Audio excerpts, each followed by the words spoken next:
मनोरमा दीदी जी को मैसूर ज्ञान सरोवर रिट्रीट सेंटर में विशेषता संपन्न मौन भक्ति कराने के लिए सभी तपस्वी भाई बहनों के सभा में दीदी जी को हार्दिक स्वागत है, स्वागत है, स्वागत है।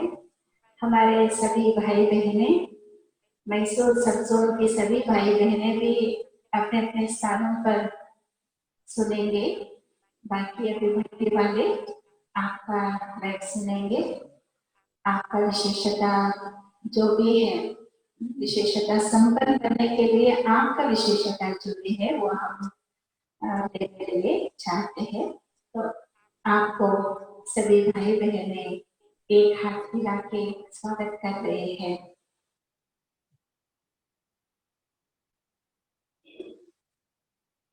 ओम शांति,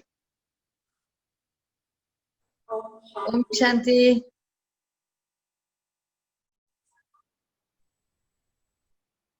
ओम शांति। चंदन सी महकती हुई नगरी के निवासी भाई बहनों को आज पुनः मिलना हो रहा है। हमारी शारदा बहन और लक्ष्मी बहन ने हमें याद किया, बहुत अच्छा लगा। कुछ पुरानी यादें सामने आ गई और आप सब लोग भी सामने आ गए। शारदा बहन ने आज्ञा दी है कि मैं आप सबको विशेषताओं से संपन्न कैसे बनेंगे ये समझाऊं।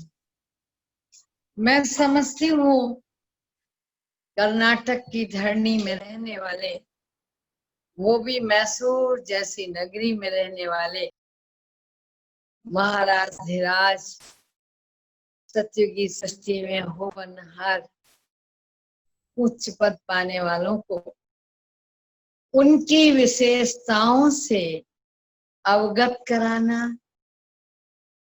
बहुत बड़ी बात नहीं है, विशेषता संपन्न ही है।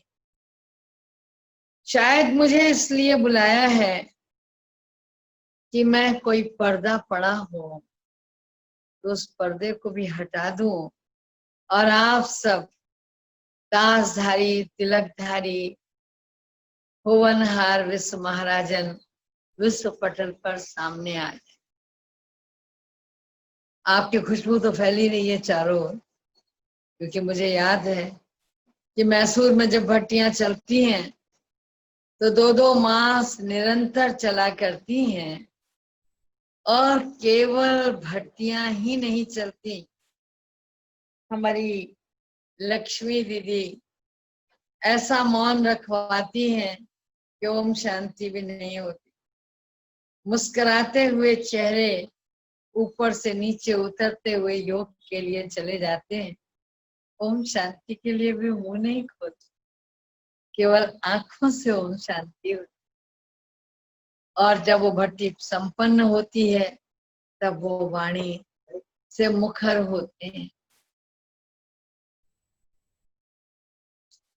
तो इस तरह की जो चर्चाएं मेरे मन में एक साथ चलने लगी, ये कितना सुंदर स्वरूप मैंने देखा है मैसूर भट्टी में, और एक बहुत सुंदर फरिश्तों वाला योग देखा। सब कुछ मेरे मानस पटल पर घूम गया। तो आज बाबा हम बच्चों एक एक श्रृंगार से श्रृंगारित कर रहा है, और ये श्रृंगार हमारी विशेषताओं को मुखर करता है। सच पूछिए तो सबसे पहला श्रृंगार है हमारी दृष्टि का श्रृंगार। बाबा ने हम बच्चों की दृष्टि में एक अनोखी रूहानियत भर दी। ऐसी रूहानियत कि जिस दृष्टि से न केवल आत्मीयता के भाव छलकते हों, वरन आत्मीयता के साथ साथ प्रेम का मधुर रस भी छलकता। हम बेहद के परिवार की चर्चा करते हैं, हम बेहद के बाप के बच्चे होने का दावा करते हैं, हम विश्व कल्याणकारी शिव बाबा की संतान होने की बात करते हैं। तो ये सारे वैश्विक भाव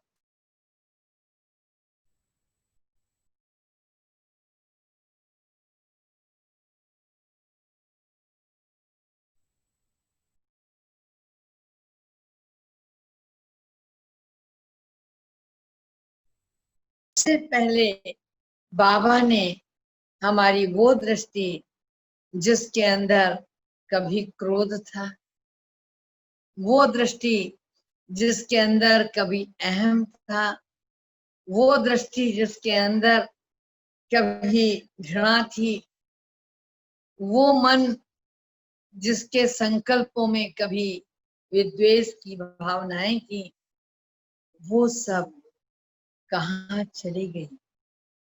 अब अगर छलकता है इन नेत्रों से,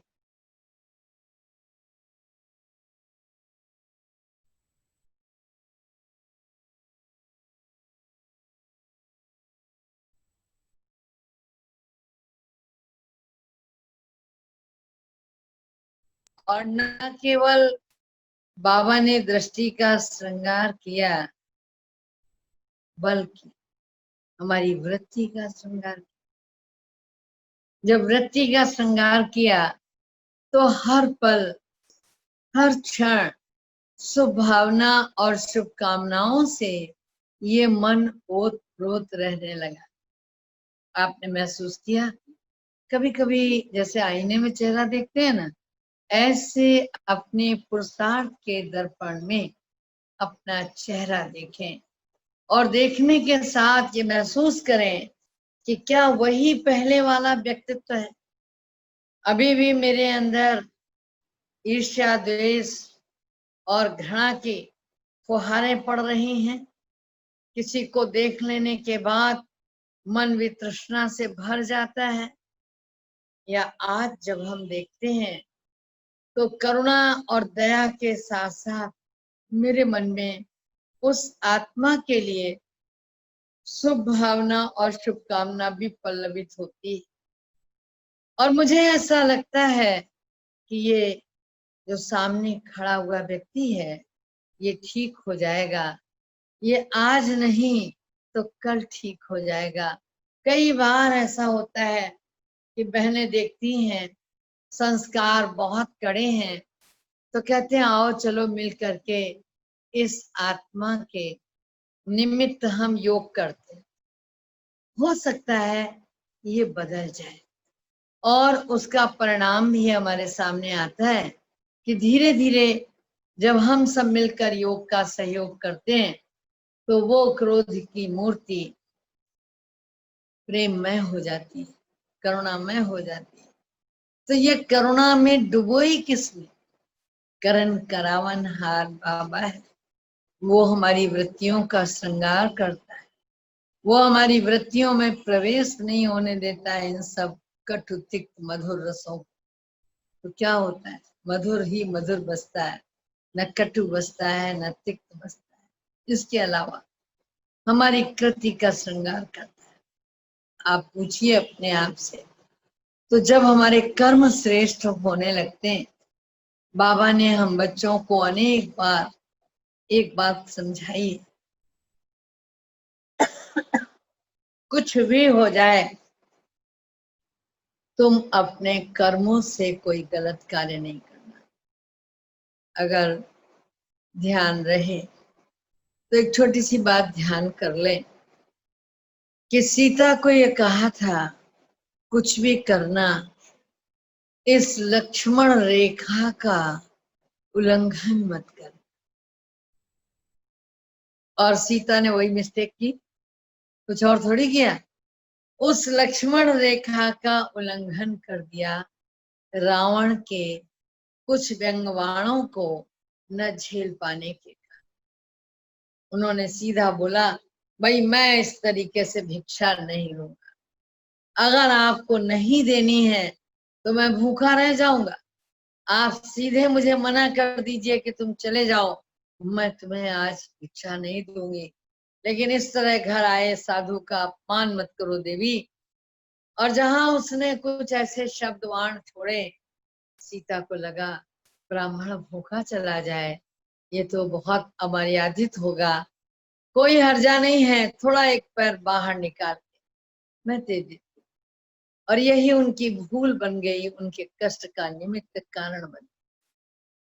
तो बाबा ने हम बच्चों को सिखाया है, धरत पड़िए धर्म न छाड़िए, भले ही आप गिर पड़ो, जमीन से लग जाओ, लेकिन अपने धर्म को मत छोड़ना।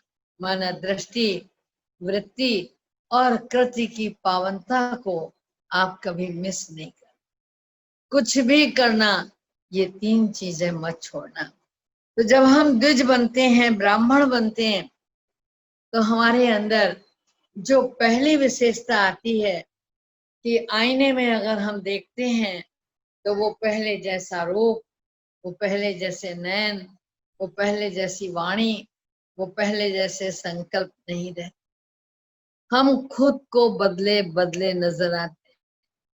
और ये जो बदलाव है, ये आया कहाँ से? उस करण करावन हार ने जब हमको अपना बना लिया, तो तहे दिल से अपना करके पूरा का पूरा बदल। सोचिए, जब आप पारसनाथ को स्पर्श कर लेते हैं, तो लोहे की औकात क्या कि वो लोहा रह जाए। जब पारस का स्पर्श करेगा तो निस्संदेह है लोहा भी पारस है। ये पारस जिसको भी स्पर्श कर लेगा तो वो पारस हो जाएगा। इसी तरह बाबा हम बच्चों को हमारी सुषुप्त कलाओं को, जैसे बाबा ने एक एक करके देवत्व की 16 कलाओं का स्मरण कराया, बाबा ने एक एक करके हमारी समस्त शक्तियों को हमारे सामने रखा। और जब तक हम अपनी शक्तियों का स्मरण नहीं करते हैं, तब तक कई बार हमारे मन में अनेकों भाव जगते हैं। न कुछ कर पाए तो, हम अकेले तन्हा हैं, हार गए तो, उसने हमको पराजित कर दिया तो, ऐसा हुआ तो, बहुत सारे तो हमारी जिंदगी के मोड़ पे आकर खड़े हो जाते हैं। अरे ऐसा कुछ भी नहीं हुआ, भगवान हमारा साथी। जब जब बात आती है कौरव पांडवों के बीच एक विशाल युद्ध की, जहां एक ओर अक्षौहिणी सेना थी, दूसरी ओर 5 पांडव थे, तो वो सामना करने की शक्ति जो उनमें आई, वो आई कहां से? पांडव भी भयभीत तो हो सकते थे। एक बहुत पुरानी कहानी कि एक बार जब बलराम और कृष्ण गुरु संदीपन के आश्रम में रह रहे थे, तो रात्रि में गुरुकुल में उनकी ड्यूटी लगाई गई कि एक एक दिन एक एक ब्रह्मचारी खड़े होकर पहरा दे। तो रात्रि में जब पहरा देने की बारी बलराम की आई, तो एक बहुत भयंकर राक्षस सामने आया, और सामने आने पर थोड़ा भय लगा उनको। उसने और विशाल रूप रखा, थोड़ा और भय लगा, और भयंकर होता गया, और उसकी भयावह भयंकर स्थिति को देखकर, विशालता को देखकर बलराम मूर्छित हो। दूसरे दिन कृष्ण का नंबर था। कृष्ण जी जब ड्यूटी पर थे तो फिर मिला आके, लेकिन कृष्ण ने उसका सामना। प्रातः काल दूसरे दिन पूछे, भैया कल जब आप पहरे पर थे तो क्या आपके सामने कोई राक्षस आया था? बोले हाँ आया था, बहुत विशाल था, बहुत भयंकर था, बोले देखो ये वाला तो नहीं था। तो उन्होंने जब उसको जेब से निकाल के दिखाया तो छोटा सा खिलौना लग रहा था।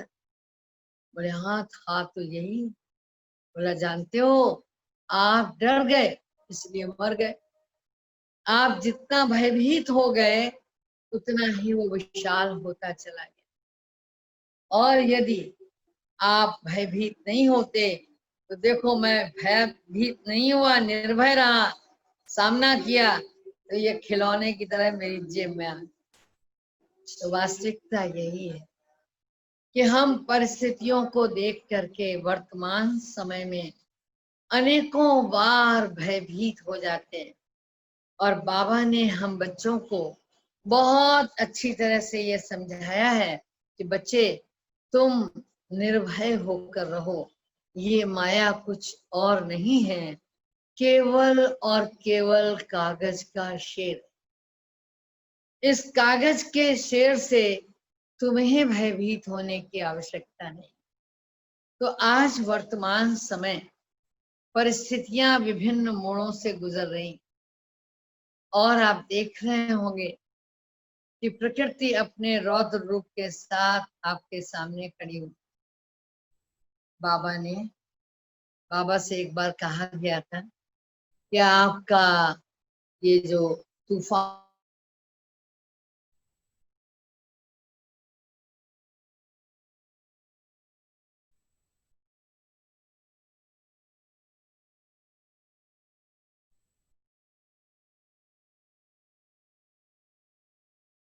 के हम लोग मुंह में पट्टियां रुमाल बांध के बॉडीज को हाथ तो लगा ही नहीं सकते थे, पानी में इतनी गल गई थी कि फावड़े से उठा उठा के हम लोग डाला करते थे चादरों पे और वहां से फिर हम ट्रक में डालते। तो बाबा ने कहा बच्चे ये तो रिहर्सल, एक उपद्रव है प्रकृति के एक तत्व का। आने वाले दिनों में प्रकृति के पांचों तत्व बहुत उग्र हो जाएंगे, बहुत उपद्रव करेंगे और एक साथ करेंगे। तब आप क्या करोगे? आपकी बचत कैसे होगी? आप कैसे निर्भय होकर रहोगे? तो उस समय केवल एक एक सब तज और एक भज। है कोई आसरा दूसरा?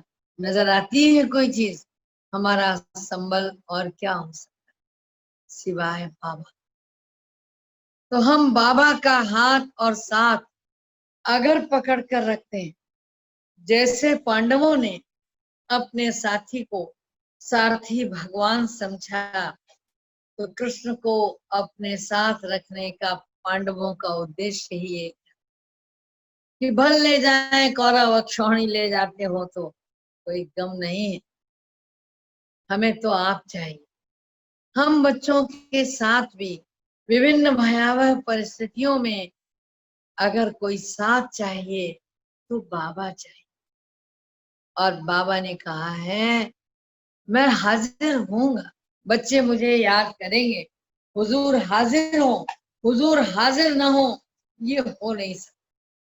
हुजूर हाजिर होंगे, लेकिन हुजूर को हाजिर करने के लिए हमारी जो योग की डोर है, जिसको बाबा कहता है तात और लात, ये निरंतर लगी रहनी चाहिए। बाबा बाबा बाबा, उठते बैठते सोते जगते खाते पीते बात करते कर्म करते कुछ भी करते, आठों याम हमें याद रहे तो वो जगत नियंता याद। बाबा ने कभी भी कर्म से पलायन करने की बात नहीं। बाबा ने ये नहीं कहा मैदान छोड़ दो। बाबा ने ये कभी नहीं कहा कि तुम अपने दायित्वों को मत निभाओ, सब कुछ करो। यदि माता पिता की सेवा करनी है उसको भी करो। आपको याद होगा एक बार एक संत जो जिन्होंने जंगल में थोड़ी सी तपस्या की थी और उन्हें अपनी तपस्या का बहुत एहसास, पेड़ पर बैठे हुए एक पक्षी युगल ने बीट कर दी और स्वामी जी ने कुपित होकर उसकी ओर देखा, वो पक्षी फड़फड़ा के नीचे गिर पड़े। तो बड़ा एहसास और बढ़ गया, मेरी तपस्या इतनी प्रबल हो गई कि मैं जिसकी ओर देख लूं वो नीचे चला आएगा या उसकी मृत्यु हो जाएगी। तो उन्होंने बाहर निकल करके अपने गुरु जी को बोला कि मैंने बहुत तपस्या कर ली और उसका प्रतीक क्या है। उन्होंने कहा अभी कुछ की नहीं, अभी तुम क्या जानते हो, समर्पण महत्ता अगर सीखनी हो तो फला जगह जाओ और वहां देखो जाके। तो गए एक गृहस्थ सदगृहस्थ के यहाँ और आवाज लगाई उन्होंने अलग की। उस बहन ने कहा 2 मिनट रुको, मैं आ रही हूँ। और उसने पहले भोजन अपने सास ससुर को स्वीकार कराया, उसके बाद आई। करा ही रही थी इसलिए विलंब हो गया बीच में।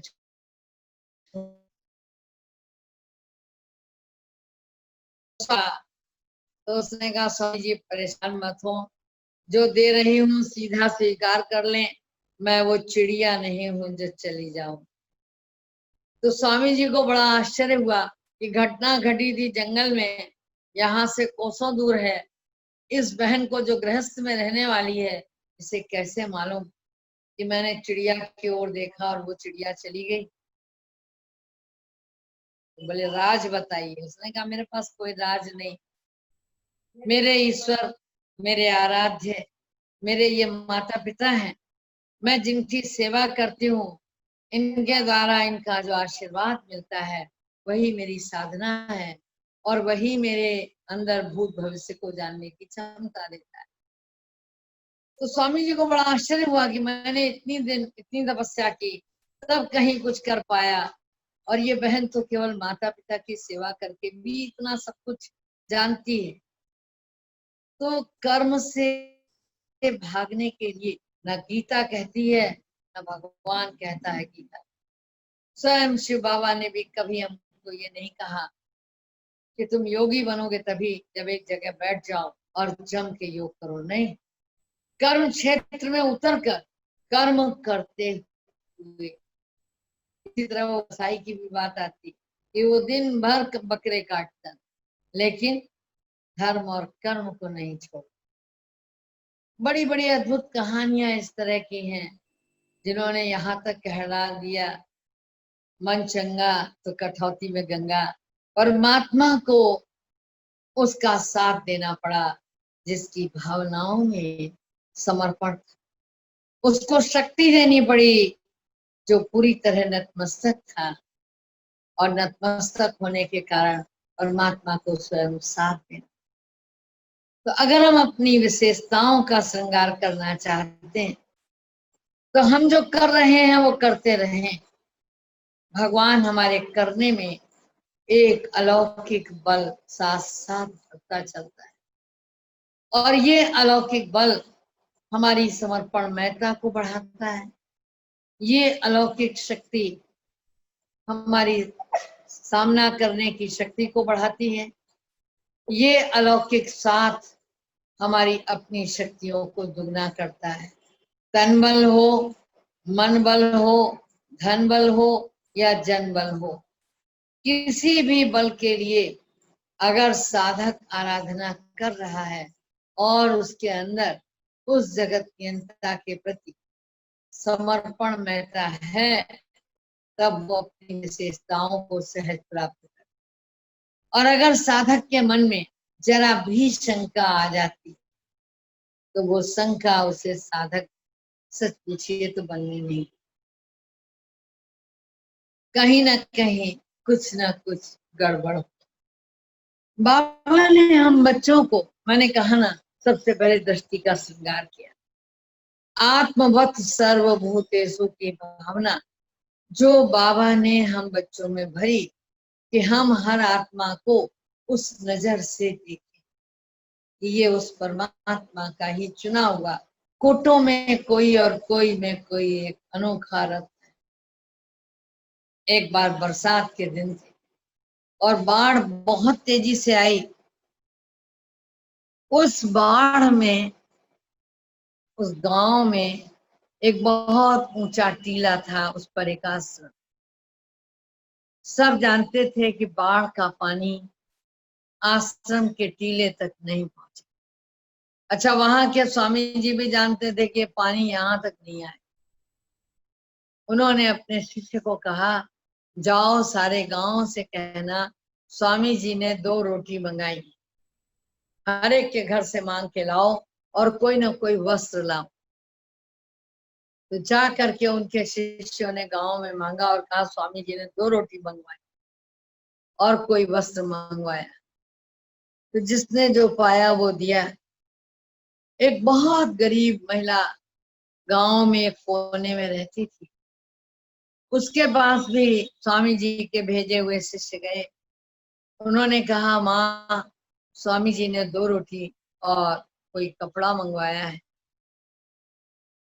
तो उस बुजुर्ग महिला ने गरम गरम रोटी बनाई थी, बोली मेरा तो गुजारा 2 में हो जाएगा, ये 2 हैं, ले जा।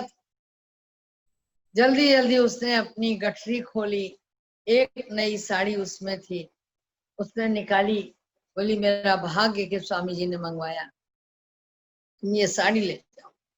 और दे करके बड़े प्रसन्न भाव से उसने वो जो 2 शेष बची थी वो खाई। बाढ़ का पानी बढ़ता गया तो गांव वाले भागे और भागने के बाद उसी टीले पर जाकर पहुंचे, चूंकि आश्रम था। तो स्वामी जी ने किसी को ना नहीं किया, बोला ठीक है, जो जो आए उनको ठहरा दिया, रुक जाओ। उसके बाद लोगों को भूख लगी तो स्वामी जी ने अपने शिष्यों से ये कह के रखा था कि जिस घर से जो लाए हो वो अलग रखना, और जब ये भूख लगे कहें तो इनको उसी घर का भोजन वापस कर। वही किया गया। अब तो लोगों के भौं में गांठ पड़ गई कि स्वामी जी का दिमाग ढीला हो गया, हमको ये इस तरह का खाना खिला रहे हैं और उस बूढ़ी को ताजी ताजी रोटियां और सब्जी खिला रहे हैं। तो स्वामी जी बोले कुछ नहीं, बस मुस्कुराए। शिष्यों को लगा रखा था कि सबको बराबर से परस। उसके बाद कपड़े की बात आई तो उन्होंने कहा जहां जहां से जो कपड़ा लाए हो उस घर को वही कपड़ा बांट। तो भी लोगों को लगा कि बूढ़ी को तो इन्होंने नई साड़ी पहनाई और हम सबको ये पुराने फटे वस्त्र।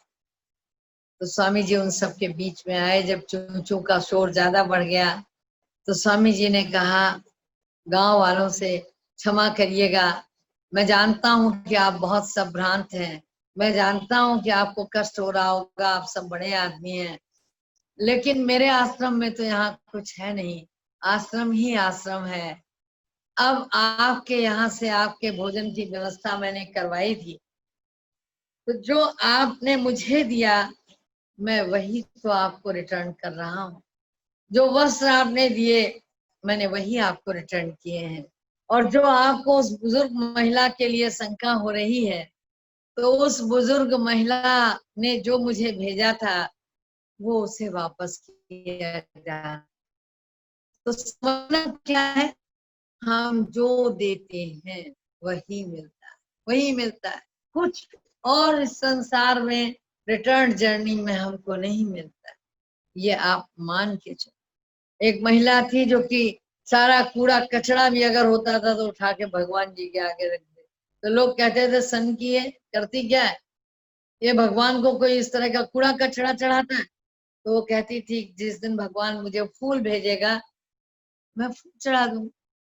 मुझे, मैं सब कुछ भगवान को दे चुकी हूँ, मेरा तन मन धन सब भगवान को अर्पित है, जो भगवान मुझे दे रहा है मैं वही भगवान को दे रही हूँ। ये तो महिला की बात है। मुझे याद है कि हम लोग मैनपुरी में सेवा केंद्र पर सेवाएं दे रहे थे, भोग लगा था, मूंग की दाल सूखी बनती है वो लगी थी, मिष्ठान में भी कुछ था। तो सीआईडी के लोग आ गए यूं ही अचानक, आके बैठे, क्या है कैसा है, इंक्वायरी के तौर पे आपका टारगेट क्या है सब बताती रही। फिर मैंने दूसरी बहन को बोला कि भोग ले आओ। जब भोग सामने आया तो उसने दाल को देखकर थोड़ा मुंह बनाया, बोला आप लोग ऐसा प्रसाद लगाते हैं क्या। मैंने कहा क्यों भाई, क्या हो गया। वो हमारा पिता है, वो जो हमको भोजन देता है हम वही तो उसको खिलाएंगे, जो हम खाएंगे वही खिलाएंगे। आपने क्या समझा कि वो मिश्री का और किशमिश का भोग लगाएंगे? हमको हमारे भगवान ने ये नहीं कहा। अगर हम सूखी रोटी खाएंगे ना तो वो भी भगवान को भोग लगा के। तो जो है, जब हम कहते हैं त्वदीयम वस्तु गोविंदे त्वमेव समर्पिते, तो भगवान ने हमें जो दिया है हम भगवान को वो अर्पित कर रहे हैं। हमें भगवान का साथ और हाथ किसी भी पल छोड़ना नहीं। पांडवों ने कृष्ण का नहीं छोड़ा और हमको भगवान का नहीं छोड़ा। जब हम नहीं छोड़ेंगे, पांडव कहीं और से आए क्या? आप सभी तो पांडव, आप सभी तो वो शिव शक्तियां हो। तो आपको भगवान का हाथ और साथ नहीं छोड़ना। और जब वो नहीं छूटेगा तो आपके अंदर सामना करने की शक्ति आ जाए और प्रकृति भी आपका कुछ नहीं बिगाड़ पाएगी। बाबा ने अभी लेटेस्ट मुरली में कहा है, तत्काल निर्णय। आप अपने आगे क्या करने जा रहे हैं और कितनी देर में आने वाले प्रश्न पत्र का उत्तर देने वाले परीक्षा काल से बाहर निकाल दे। लेकिन अगर हमने परीक्षा के समय ले लिया, कई बार बच्चे कहते हैं बाबा इतनी कठिन परीक्षा थी, आपको मैं इतना पुकारता रहा, अरे आप थोड़ा तो साथ देते। क्या कभी देखा है किसी को नकल कराते?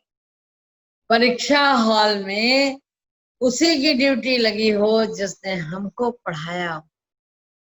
हम लाख उसकी ओर देखें, कुछ तो हेल्प कर दे, लेकिन उस समय वो एज ए एग्जामिनर वही राउंड लगा रहे होते हैं और हमें कोई इशारा, कोई मदद, कुछ नहीं करते, क्योंकि उस समय हम परीक्षा में हैं। तो ऐसे ही आने वाले समय में प्रकृति हमारी परीक्षा लेगी। बाबा ने कहा लास्ट लास्ट एक चांस, फुल पावर के साथ प्रकृति आपकी परीक्षा ले। वो अग्नि हो, वो वायु हो, वो जल हो, वो पृथ्वी हो, वो भूकंप हो, वो समुद्री तूफान हो, वो बादल फट रहे हो, in any way, in any type of exam, ये प्रकृति हमारा ले सकती है। और इतना ही नहीं, आप ये मान के चलो, हमारे अंदर सुसुप्त सोए हुए वो पुराने संस्कार जो कि आज तक हमारे नहीं उभरे और हम ये समझते थे अरे अब कहाँ, अब तुम्हारे ये बाल सफेद हो गए, अभी कोई खतरा नहीं, बोलते हैं ना लोग बुजुर्ग हो गए, अभी कहाँ। लेकिन ऐसा नहीं। न जाने मन में सोई हुई कौन सी वृत्ति कब सर उठा के खड़ी हो जाए। तो अगर ऐसा होता है तो वो भी आपके लिए बहुत बड़ी परीक्षा। उन सब परीक्षाओं में विजयी होने के लिए, उन सब परीक्षाओं में सामना करने की शक्ति पाने के लिए, उन सब परीक्षाओं को पास विद ऑनर बनने के लिए बड़ी सहज युक्ति है, सब तज एक भज। बस बाबा बाबा और सोते जगते उठते बैठते हमें कुछ और ध्यान आना ही नहीं। हमारे नैनों में बाबा हो, हमारे मुख में बाबा हो, हमारे हृदय में बाबा हो, हमारी धड़कनों में बाबा हो, हमारी श्वासों श्वास में बाबा हो। हम हर कर्म करने चले उसके पहले बाबा हो और उसके बाद। तो जब हम उठते बैठते सोते जगते उस जगत नियंता को अपना हमराह, अपना साथी समझकर चलेंगे, तब किसी जरासंध को 20 से 2 कर सकेंगे, तब किसी जयद्रथ को मार सकेंगे, तब किसी कंस का हनन कर सकेंगे, तब किसी द्रोणाचार्य को गिरा सकेंगे। या अनेक रूपों में आएगी और कभी किसी रूप में, कभी किसी रूप में, विकृतियों पर विजय पा लेंगे, लेकिन कई बार लोक लाज और कुल मर्यादाओं के नाम पर हमारे सामने पेपर आ जाते और हम पराजित हो जाते। हम जो निर्बंधन रहे, हमने जो संकल्प लिया कि हम कभी भी बंधनों में नहीं बंधेंगे, कहते क्या करते, मेरे बाबा जी बहुत रोने लग गए थे, मैं क्या करता, मेरी माँ मरने जाने लगी थी, मुझे मजबूर होके ये विकारी हथियाला बांधना। कई बार ऐसा हो तो हम और सब में जीते, लेकिन लोक लाज कुल बंधन में आ गए और पराजित हो गए। तो विजय हमारा जन्म सिद्ध अधिकार है। बाबा हमेशा कहा करता है कि ऐसी चीजों को, ऐसे महावाक्यों को अपने सामने बड़े बड़े अक्षरों में लगा कर रखो। और मैं तो ये कहती हूँ कि आईने में लगा कर रखो। बहुत लोगों को ये संस्कार होता है, कौन सा, इधर से निकले तो आईना देख लिया, उधर से निकले तो आईना देख लिया, अंदर आंगन में गए तो आईना देख लिया। मुझे याद है गांव देहातों में लोग जहाँ इतने बड़े बड़े ड्रेसिंग टेबल नहीं होते, वहां खंबे होते हैं अगर दालान के, तो उन खंबों में भी वो एक आईना लगा के मिट्टी से उसका बॉर्डर बना दे। पता लगा इधर निकले, वहां भी एक आईना इस तरह लगा हुआ है। अगर एक आईना 4 टुकड़े हो गया तो उसको 4 जगह लगा देंगे। ये क्या है? आईना देख लें खुद ठीक नजर आ रहे हैं कि नहीं। तो जैसे उस आईने को देखने से हम अपने बाह्य स्वरूप को देखते हैं कि हम ठीक नजर आ रहे हैं कि नहीं, ऐसे ही पुरुषार्थ के आईने में हम अपने स्वरूप को देखें और घड़ी घड़ी देखें ठीक नजर आ रहे हैं कि नहीं। तो हमारे अंदर किसी भी तरह का कहीं कुछ पड़ा तो नहीं, कुछ भी नहीं, कुछ भी नहीं। पानी जितना स्थिर होता है, पारदर्शी होता है, चेहरा साफ नजर आता है। और पानी में अगर हलचल है तो देखने वाले को अपने चेहरे को भी हिलते हुए देखना होगा। सोच लीजिए। तो जितनी एकाग्रता और जितनी अंतर्मुखता हमारे अंदर होती है, उतना ही हमारा श्रृंगार बहुत अच्छा करता है बाबा। बस बाबा पे छोड़ दो, हर जगह नहीं है, आप नहीं कर पा रहे हो, आप नहीं लगा पा रहे हो आईब्रो, आप नहीं लगा पा रहे हो लिप गार्ड, आप नहीं लगा पा रहे हो कोई पाउडर, बाबा पे छोड़ दो, लगा देगा। लेकिन सीधे होके तो बैठो।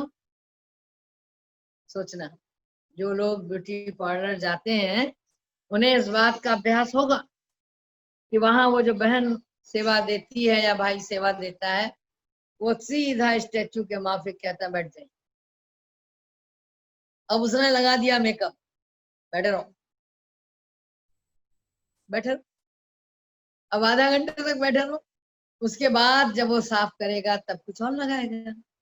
तो बाबा भी हम बच्चों को जब एक एक समान से सजाता है, जब एक एक दैवी गुण का श्रृंगार करता है, तो एक बार लगाने के बाद एकाग्र हो जाओ ना। क्योंकि उस समान को अगर गहराई में ले जाना है तो एकाग्रता के आधार से ही वो अंदर जाएगा। यदि हम एकाग्र नहीं होते हैं तो वो बाहर ही बाहर रहेगा। कल बाबा ने कहा था निक्रोधी। व्हाट इज मीन्स निक्रोधी? जिसको स्वप्न से संकल्प तक भी कभी क्रोध ना आए। अगर बाबा ने कहा है तो मुझे सारे दिन की दिनचर्या में अनेक बार चेक करना चाहिए, एक बार नहीं। जो लोग ये सोचते हैं कि रात को जब सोएंगे ना उस समय चार्ट लिखेंगे तो देख लेंगे, अरे चार्ट लिखते लिखते तो कईयों पर गुस्सा कर चुके हैं हम। ये जो बीच बीच में ट्रैफिक कंट्रोल बाबा ने हमें युक्ति दी है कि 2 घंटे बाद आप बाबा को याद करो, उस समय आप चेक करो कुछ हुआ तो नहीं, कुछ हमसे बिगड़ा तो नहीं। अगर हमने थोड़ा सा ड्राइव करने के बाद गाड़ी की कुछ आवाज सुन ली, खट खट हो रही है, और हमें समझ में आ गया कि हमारे गाड़ी के जो बुश हैं या जो पावर ब्रेक है उसमें कहीं आवाज है, कहीं उसका बुश कटा हुआ है, तो गाड़ी वहीं रोक करके हम चेक कराना चाहते। किसी पहिए में हवा कम है तो हम कहते हैं भाई रुको पहले चेक करा लें फिर आगे बढ़े।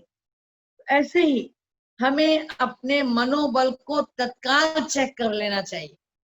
अगर हमारे द्वारा कुछ हुआ, हमारे द्वारा किसी को कोई कष्ट पहुंचा और हमने संकल्प किया था कि नहीं आज हम किसी को दुख नहीं, आज हम बिल्कुल क्रोध नहीं करेंगे। बाबा ने कहा है निक्रोधी बनना। और 10:30 बजे के योग में जब बैठे तो मालूम पड़ा कि हमारे पास आज एक कोई ऐसा कस्टमर आ गया था जो कई महीनों से हमारा पैसा रोके हुए था। अरे इतनी बड़ी महामारी चल रही, इतनी बड़ी प्रॉब्लम्स आ रही हैं, अरे इस बंदे को अभी भी समझ में नहीं आया कि चले दे आए जाके। और वो आया सामने और हमने फायरिंग शुरू कर दी। नेचुरल दुखी हुआ होगा, हमने ये तो पूछा ही नहीं कि भाई तेरी भी रोजी रोटी चल रही है, दाल रोटी मिल रही है, क्या बात है इतने दिनों तक तुमने हमारी सुध नहीं ली या तुमने हमें याद नहीं किया, आज कैसे याद किया। तो हम औपचारिक दुआ सलाम भी नहीं करते, हम औपचारिकता के साथ भी कुछ नहीं पूछते, हम सीधी फायरिंग शुरू कर देते हैं। और लोग कहते हैं नहीं ऐसा नहीं करता। बाबा भी कहता है बच्चे गाली देने वाले को गले लगाओ, ऐसा नहीं करता। समझे कैसे नहीं करें, एक्शन होगा तो रिएक्शन भी होगा। हाँ कहने वाले ये कहते ना एक्शन होगा तो रिएक्शन होगा, नहीं। भगवान ने जो विशेषताएं दी हैं, तुम सर्वशक्तिमान के बच्चे हो, मत भूलो तुम विश्व कल्याणकारी की संतान, विश्व कल्याणकारी हो। तुम्हारे 2 शब्द किसी को राहत दे सकते हैं, जीवन दान दे सकते हैं, तुमने वो तो दिया ही नहीं। और तुमने क्या किया, फायरिंग और कर, थोड़ा सा तो दुखी था ही और ज्यादा दुखी हो गया। अच्छा उसके बाद जाने के बाद वो यहीं प्रयाग में जमुना जी के पुल पे गया और ऊपर से कूद गया। सुबह खबर मिली कि फला फला आदमी वहां कूद गया और उसकी डेथ हो गई। मैंने भी वो अखबार पढ़ा। क्या मैं अपने आप को क्षमा कर पाऊंगी? मुझे 100 बार प्रायश्चित करने में आएगा, बार बार मेरा मन मुझे खाएगा, काश मैंने उसे कुछ न कहा होता। It is very true. आप इसको देख रहे होंगे कि किस तरीके से इस कोरोना महामारी में और इस तरह की परिस्थितियों में कुछ हो नहीं पा रहा है। लोग तन्हाई को किस बुरी तरह मिसयूज कर रहे हैं। लोग तन्हा होते हैं तो डिप्रेशन के शिकार हो जाते हैं। घर में पत्नी ने 4 बात बोली, अभी अभी हमारे यहाँ हुआ है ये। 2 व्यापारी अगल बगल दुकान करते थे बिल्कुल साइड से, और उनकी पत्नियों ने उन्हें कुछ कहा, वो इतने दुखी हुए, दोनों आए हाथ पकड़ के एक साथ कूद गए। मैं ये बात इसलिए कह रही हूँ कि ये मत भूलो कि तुम विश्व कल्याणकारी हो, ये मत भूलो कि तुम परमपिता परमात्मा की संतान हो, ये मत भूलो कि तुम दया के सागर के बच्चे हो। तुम पैदा ही दया करने के लिए हुए, कहाँ तुम कुछ बोलने लगे। हो सकता है उसकी भी कुछ परिस्थिति रही। अभी मैं 2-3 महीने के एक साथ ज्ञानामृताई देख रही थी कि जर्मनी के एक आर्टिस्ट की घटना घटी हुई थी उसमें, कि उस आर्टिस्ट के पास बहुत अच्छी कला थी और न जाने उसके मन में कैसे ही आ गया कि मैं डॉलर बनाऊं, और उसने डॉलर बनाने के लिए रंग और ब्रश उठा लिया। वो दिन भर में 2-4 डॉलर रंग लिया करता था कागज के ऊपर, और बाकायदे हूबहू, चूंकि बहुत अच्छा पेंटर था, जा करके उससे अपना काम चला लेता। बाय दी वे एक दिन वो सब्जी खरीद करके लौटा, उसको डॉलर दे के लौटा। सब्जी वाले ने जैसा आदत होती है बोरी के नीचे रख ले। कुछ देर बाद जब वो चलने लगा तो उसने वो पैसे सब समेटे, तो और तो सब ठीक रहे लेकिन एक का रंग फैल गया। उसे ये मालूम था कि ये डॉलर मुझे वो पेंटर दे गया है। उसने जाकर के पुलिस को इन्फॉर्म किया। और पुलिस को लेके पेंटर के घर पहुंचा। पेंटर ने अंदर जाकर जब दबिश दी तो सामने ही वो रंग फैले पड़े थे, कागज फैला पड़ा था और वो डॉलर बनाने में मगन था। पकड़े गई पुलिस, कर दिया जेल के अंदर। अब इतना अच्छा पेंटर और जेल के अंदर। कानून तो किसी को नहीं बख्शता, क्या किया जाए। तो जेलर को तरस पड़ा। जेलर थोड़े साहित्यिक रुचि के थे, तो उन्हें लगा कि भाई ये इतना अच्छा कलाकार है, ये जेल में करेगा क्या, इससे कोई मोटा काम लूं वो भी ठीक नहीं है। तो बोले ऐसा करो, तुम क्या काम जानते हो। उसने कहा सर मैं पेंटिंग जानता हूँ। उन्होंने उसको कागज ला के दिया, पेन ला के, वो सारे कलर्स और ब्रश ला के दिए कि तुम पेंटिंग बनाओ। अब जेल में वो पेंटिंग बनाता था, रोज जेल में अधिकारी उसको सेल करा देते थे, रोज रोज रोज रोज। अब उसकी तो कला में निखार आता गया और कोई काम भी नहीं था, वही एक काम था। करने लगा और वो पेंटिंग उसकी बिकने लगी। जेलर ने उसको कुछ भी नहीं कहा, बस प्रोत्साहन प्रोत्साहन देते थे और कहते थे बहुत बढ़िया, बहुत अच्छा, और अच्छी बनाओ। जिस दिन उसके छूटने की बात आई, व्यवहारिकता में बहुत अच्छा था, तो जैसे पेरोल पे छूटते हैं वैसे छूटते हैं, जैसे कैदियों की सजा कम हो जाती, उसको भी सजा कम करके छोड़ा गया। तो उससे कहा कि तुम आज अपने पैसे ले जाना। तो उससे मालूम था कि जेल में जो कैदी बहुत काम करते हैं उनको थोड़े से कुछ पैसे दे दिए जाते हैं, ताकि वो दोबारा जीवन जब शुरू करें तो कोई गुनाह ना करें। तो बड़े मायूस मन से वो जेलर के सामने खड़ा हुआ कि कुछ पैसे दे देंगे। जेलर साहब ने जब बुलाया और कहा यहाँ आओ, ये ले जाओ। बोला कितने पैसे हैं। बोला $75,000 है। तब उसको लगा कि जिस कला, जेलर ने भी समझाया, बोले जिस कला के ये पैसे हैं, तुम तो केवल डॉलर बनाने के जुर्म में आए। याद रखो, भगवान ने तुम्हें जो कला दी है, तुम उसको अगर और निखारते तो आज सारी दुनिया में तुम्हारा नाम रोशन होता। तुम्हारी बनाई हुई पेंटिंग्स को हम लोगों ने सेल कर दिया है और ये उस पेंटिंग का पैसा है। अगर तुम इस कला को निखारोगे, उस महान कलाकार ने तुम्हें भी कलाकार बनाया। तो ये बात, ये कहानी केवल अमेरिका और जर्मनी के बीच की नहीं है। हम सब कलाकारों को परमात्मा ने परम धाम से इस सृष्टि के मंच पर भेजा है और एक न एक विशेषताएं जरूर दी। ऐसे तो 16 कला संपूर्ण और सर्वगुण संपन्न बनाए, लेकिन फिर भी अगर खोजेंगे तो हम अपने अंदर कलाओं को पाएंगे और उन कलाओं को अगर हम सही दिशा में सकारात्मक उपयोग करेंगे, उनके श्रृंगार से स्वयं का श्रृंगार करेंगे, तो आप देखिएगा कि आप दिन दूना रात चौगुना उस पुरुषार्थ की रेस में, जो चेयर रेस चल रही है, अगर बाबा एक का एक ताली बजाना बंद कर देगा, आप उस कुर्सी के अधिकारी होंगे जिसकी कल्पना आपने नहीं की। हम अष्टरत्नों की बात करें, हम 108 की बात करें, हम 16,108 की बात करें, माला का मणका बनने की बात करें, अगर हम बनना ही चाहते हैं तो अपनी विशेषताओं को हर पल निखारने का प्रयास करें।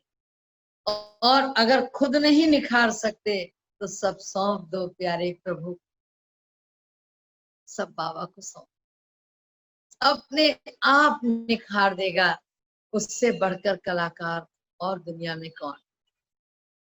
तो बाबा को सामने ले आओ, उसका हाथ और साथ मत छोड़ो, एकांत की गुफा में बैठ जाओ। भक्ति तो आप कर ही रहे हो, बाबा स्वयं आपको स्पर्श कर देगा और आप पारस बन जाओगे। ठीक है, ओम शांति करो। ओम शांति। आपने हमको सुनाना है बाबा के अनमोल ज्ञान रत्नों से। आप हमें बहुत सजाया, अच्छी अच्छी बातें सुनाई, तो बाबा का अनमोल रत्नों को हमें दिया आपने। बहुत अच्छा लगा, बहुत अच्छा लगा, बहुत खुशी हुई। तो आपको शुक्रिया आपका, जो आपने हमें इतना सुंदर अवसर दिया। यहाँ बैठे बैठे हमें मैसूर वालों से मिलने का मौका मिल गया।